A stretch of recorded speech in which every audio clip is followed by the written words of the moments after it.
Hi everyone, I hope you're all doing well. I hope at the time of this recording it's actually quite warm today where I am.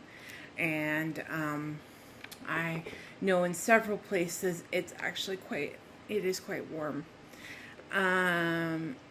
Just a reminder before I start that if you like what you see and hear, please like and subscribe and share. Also, ring the little bell that gives you a notification as to when I have a new video up. I know it's hard not to do that, but it would be really great. And if you could spread the word around, if you know people who really like to read and are interested in seeing book reviews online through YouTube, I would highly recommend. I would recommend they check me out. Anyways, today's book is called Braiding Sweetgrass, Indigenous Wisdom, Scientific Knowledge, and the Teaching of Plants by Robin Wall Kimmerer. I think that's how you pronounce her last name. I read this. Okay, I'll read to you the back, and then I'll give you my thoughts and feelings about the book.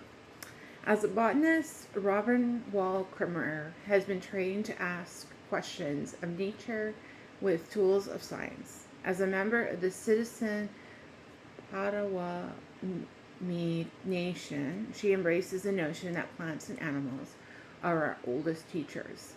In Braiding Sweetgrass, Kimmerer brings these lenses of knowledge together to show that the awakening of a wider ecological consciousness requires the acknowledgement and celebration of our reciprocal relationship with the rest of the living world. For only when we can hear the languages of other beings, we are capable of understanding the generosity of the earth and learning to give our own gifts in return. I enjoyed passages of this book.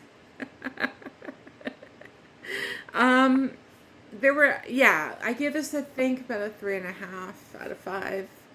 I read it for a book club that I belonged to. It was the selection. And it had been something that I had been wanting to read for a very long time. My mom had read it, and she quite liked it. She's very much into Indigenous things, more so than I am, but I thought I might like it more than I did. Who would I recommend it to?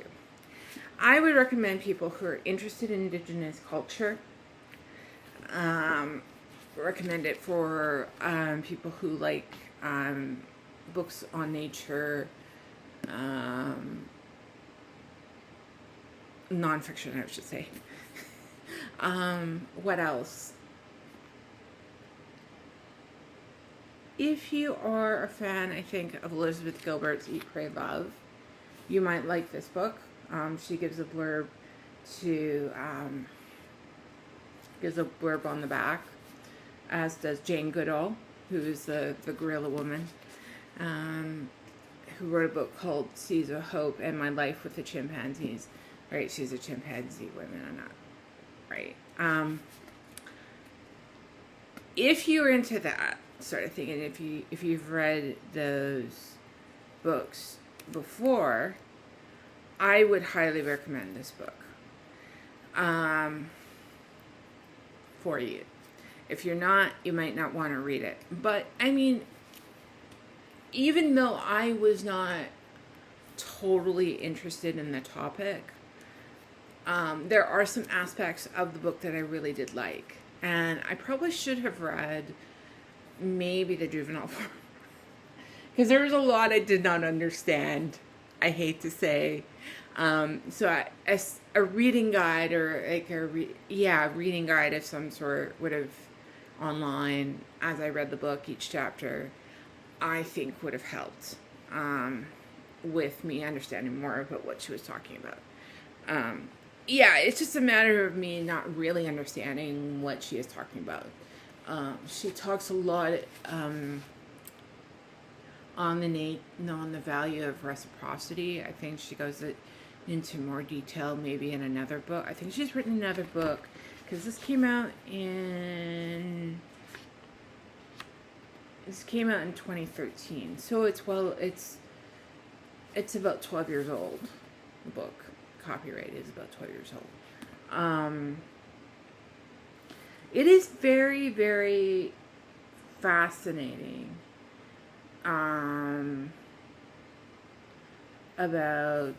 I particularly liked the passage about, she talked about languages that become dead, like that after time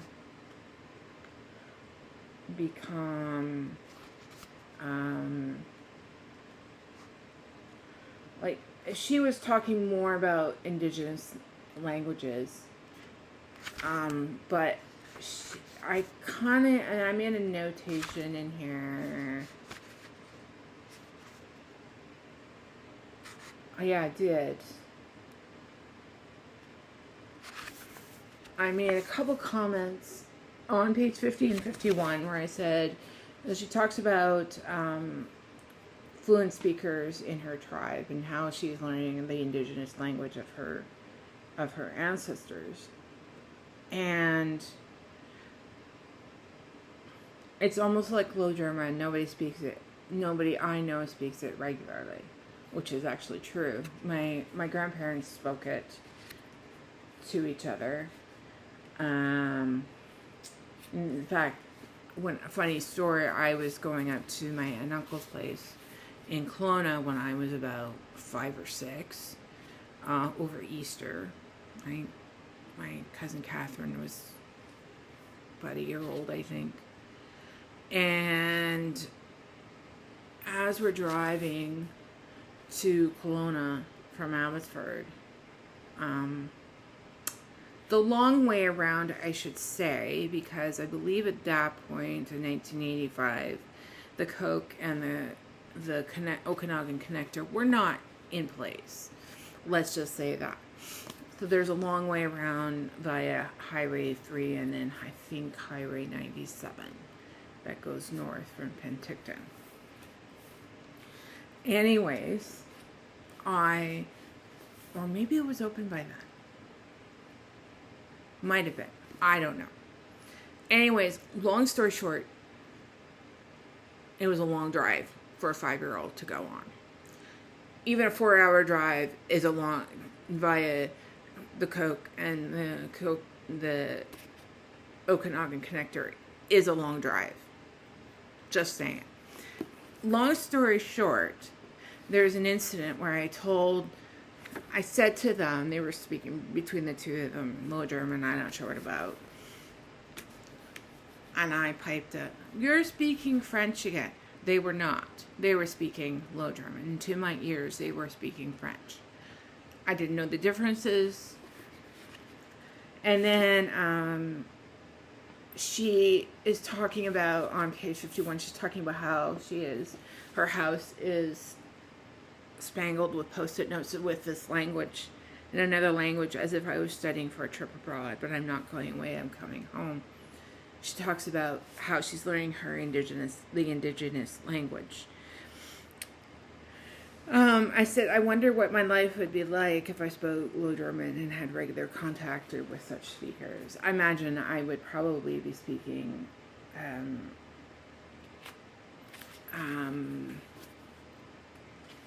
that quite regularly, and it was just very interesting in learning about how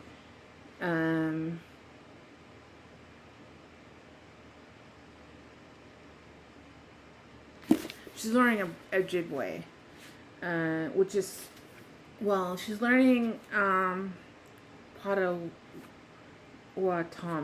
Sorry, that really buggers me up. Sorry. She talks about, I know she also talks about in here how language is, at least English is a language of people, place, thing. And was that a noun or a verb? I can't remember. And how other languages are an action language, whereas English is not, for whatever reason. It just isn't. And how most languages always have a I'm trying to think off the top of my head, what was it? Have some sort of masculine or feminine connotation to it, whereas English does not. We don't say, other than, speaking about a person, an individual, he, she, or they, we don't necessarily talk about people in terms of things in terms of a gender. If you take in French or any sort of Latin language, and I think even German, most languages will have a male, female, or there's the word une in French, and I think that's supposed to denote it's not male or female. It's either la or le, if I remember correctly, for male or female. Le garçon, la femme. I think that's how it goes. La is feminine, and le is masculine. But in any case, long story short, it's a really fascinating book. I know I gave it a 3.5. It's probably very likely something in the future that I will revisit, because I'm curious if I could get more out of it. And also, I think partly it was also because I was rushing through it. It's a very slow book, and it kind of invites you to be in meditation with nature and with the book. And I think if I had not been reading it 3 or 4 chapters a day, in such a heady gumption to finish it, I wouldn't have had an issue. So in any case, that is Braiding Sweetgrass by Robin Wall Kimmerer. I think that's actually how you spell it, but I could be wrong. I'd have to get the audiobook. I would not know. Anyways, that was Braiding Sweetgrass. Hope you, just a reminder, I have my links on social media links